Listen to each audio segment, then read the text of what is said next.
their pedigree and puffery. They don't like disruptors because people like Trump, they're going to pull back the curtain on the status quo, the old guard, the establishment. They don't like that one bit. The IG report tells us that Comey meticulously planned exactly how he would inform President-elect Trump of the salacious details contained in that Steele dossier. He colluded with McCabe, the FBI general counsel, and others in advance to plan their strategy to set up the president-elect. So after briefing Trump about the dossier at Trump Tower, Comey started drafting a memo to memorialize the encounter during a car ride back to the office. This was all planned out. Then a day later, on January 11th, CNN reported this. That the intelligence chiefs of the United States, when they briefed President Obama Thursday and President-elect Trump on Friday, they believed that the source of the dossier was credible and his sources were credible, and they believed that A, the president-elect and the president should know that the Russians were claiming they had compromising information on him. This is disgraceful. Well, that opened, of course, the media floodgates, and a wave of damaging and totally fraudulent fake news stories followed about the phony Clinton-financed Steele dossier. Now, in the months that followed, Comey memorialized his other meetings with the president.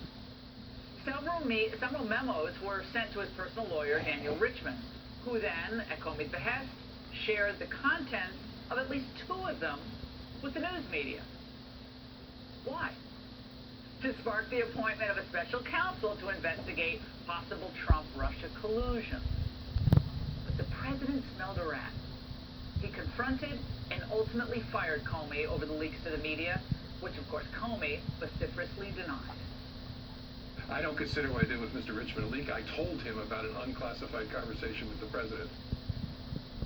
1 month after firing Comey, and in reaction to the now former FBI director's Capitol Hill testimony, Trump in a tweet wrote, "Despite so many false statements and lies, total and complete vindication. And wow, Comey is a leaker." So is Trump right? Well, regarding the leaking, maybe Comey never considered releasing his own memos leaking because his ultimate goal, bringing down the president, was noble. He saw it as he was carrying out his civic duty. I intentionally gave this information to a friend, intending that it be out in the media. I wanted it to get out in the media. Right? As a private citizen, I could do that and did that. Actually, Jim, you weren't supposed to do that. This is from page 61 of the IG report. Comey had several other lawful options available to him to advocate for the appointment of a special counsel, which he told us was his goal in making the disclosure. What was not permitted was the unauthorized disclosure of sensitive information, investigative information, obtained during the course of FBI employment in order to achieve a personally desired outcome.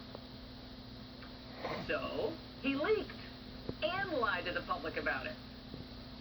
Then there is the question of how many memos Comey shared with his pal Richmond for media distribution and whether they contain classified material.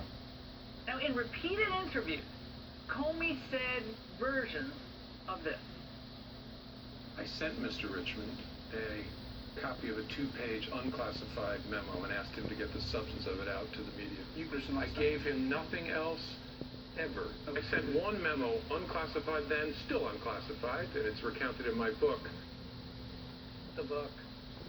But the IG says on page 51 of the report, Richmond volunteered to the Bureau in his interview that if you're collecting the one, you should get the other 3 memos Richmond had received from Comey. Whoops.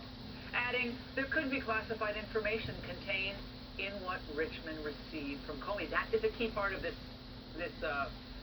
report. Could be classified information. So, repeated leaker, repeated liar.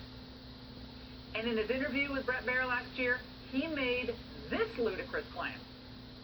FBI protocol says your own employment agreement with the FBI prohibits, quote, the unauthorized disclosure of any information or material from or related to FBI files or any information acquired by virtue of my official employment without prior written permission from the FBI. Did you have written permission? No, and I didn't consider it part of an FBI file, all the things I talked about You with wrote Anderson. it as an FBI director. It was a work product.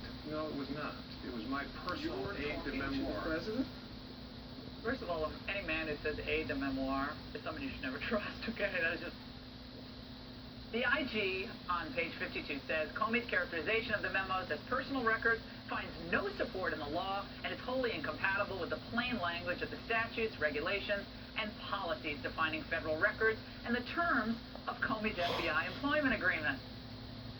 So, he's not just a leaker and a liar, he's incompetent, or perhaps willfully ignorant. AIG found no evidence that Comey or his attorneys released any of the classified information contained in any of the memos to members of the media.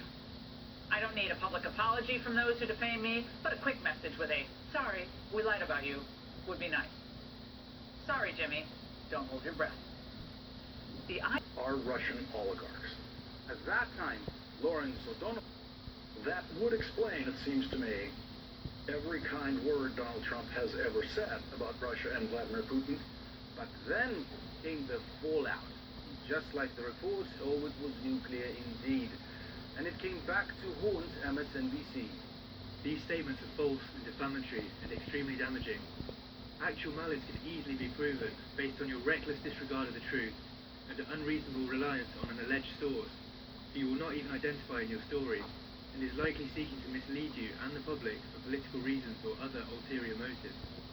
The channel was at a crossroads. A, stick to your guns and fight a potential $1 million lawsuit in court, or own up to the mistake. And apparently this time the source wasn't solid enough to risk financial and reputational damage. Tonight we are retracting the story. We don't know whether the information is inaccurate, but the fact is we do know it wasn't ready for broadcast, and for that I apologize.